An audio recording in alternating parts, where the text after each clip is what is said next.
តំបន់ទេសចរ9កន្លែងនៅលើពិភពលោកដែលគ្រោះថ្នាក់បំផុតមិនគួរប្រថុយជីវិតទៅលេងជាក់ស្ដែងតំបន់ទេសចរទាំង9ខាងក្រោមនេះគឺជាកន្លែងគ្រោះថ្នាក់បំផុតដែលគ្រប់គ្នាមិនអាចប្រថុយជីវិតទៅលេងនោះទេ1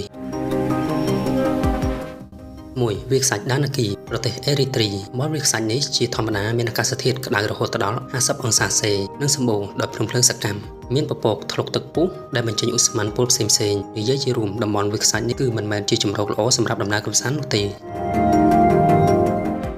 ភ្នំភ្លើងស៊ីណាបូលប្រទេសឥណ្ឌូនេស៊ីភ្នំភ្លើងសកម្មនេះមានទីតាំងលើកោះសូម៉ាត្រាប្រទេសឥណ្ឌូនេស៊ីភ្នំភ្លើងនេះជាភ្នំភ្លើងមួយដែលឧស្សាហ៍ផ្ទុះជាងគេដែលពលរដ្ឋនៅក្បែរនោះផ្ទះសម្បែងត្រូវគ្របដណ្ដប់ដោយផេះហើយជាញឹកញាប់ត្រូវជម្លៀសចេញពីផ្ទះសម្បែងរបស់ពួកគេផងដែរ3អូឡានជាតិម៉ាដេឌីប្រទេសបូលីវីអូឡានជាតិមួយនេះមានទេសភាពស្រស់ស្អាតក៏ពិតមែនប៉ុន្តែពពួករុក្ខជាតិនៅទីនោះគឺគ្រោះថ្នាក់បំផុតរុក្ខជាតិដែលដុះលូតលាស់ក្នុងអូឡានជាតិមួយនេះអាចបង្កជាបញ្ហាសុខភាពជាច្រើនដូចជាបណ្ដាលឲ្យកើតកន្ទោះរមាស់និងវិលមុខជាដើមសូម្បីតែដាច់លូតលាស់បន្តិចបន្តួចក៏អាចឆ្លងមេរោគប៉ារ៉ាស៊ីតដែរ4ដេវីលេសហរដ្ឋអាមេរិកដេវីលេអាចនិយាយបានថាជាតំបន់ដែលមានអាកាសធាតុក្តៅបំផុតមួយនៅលើពិភពលោកតំបន់វាលខ្សាច់មួយនេះធ្លាប់បំបែកកំណត់ត្រាអាកាសធាតុក្តៅខ្លាំងបំផុតរហូតដល់ 59.7 អង្សាសេ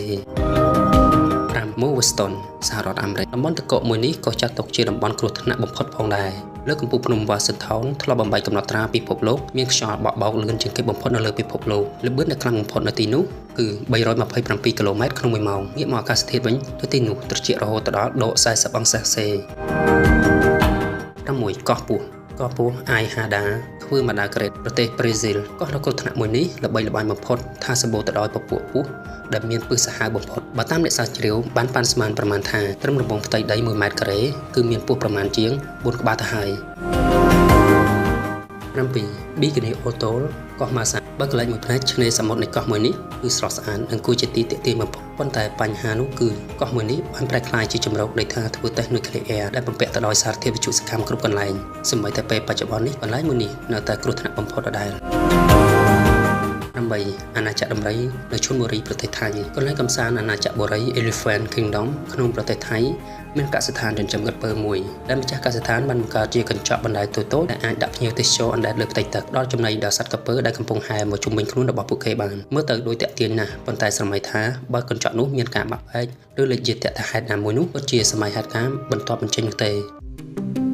9 Etael Alpha Depression ប្រទេសអេតូពីកន្លែងនេះជាតំបន់ភ្នំភ្លើងដ៏គ្រោះថ្នាក់បំផុតមានហេតុការណ៍រញ្ជួយដីតូចៗដែលកើតមានឥតឈប់ឈរក្នុងតំបន់នេះហេតុការណ៍ទាំងនេះកើតមានឡើងដោយសារតែភ្នំភ្លើងអេតាអែលមានបង្កំអែលវ៉ាចំនួន2នៅចុងនៃមាត់ភ្នំភ្លើង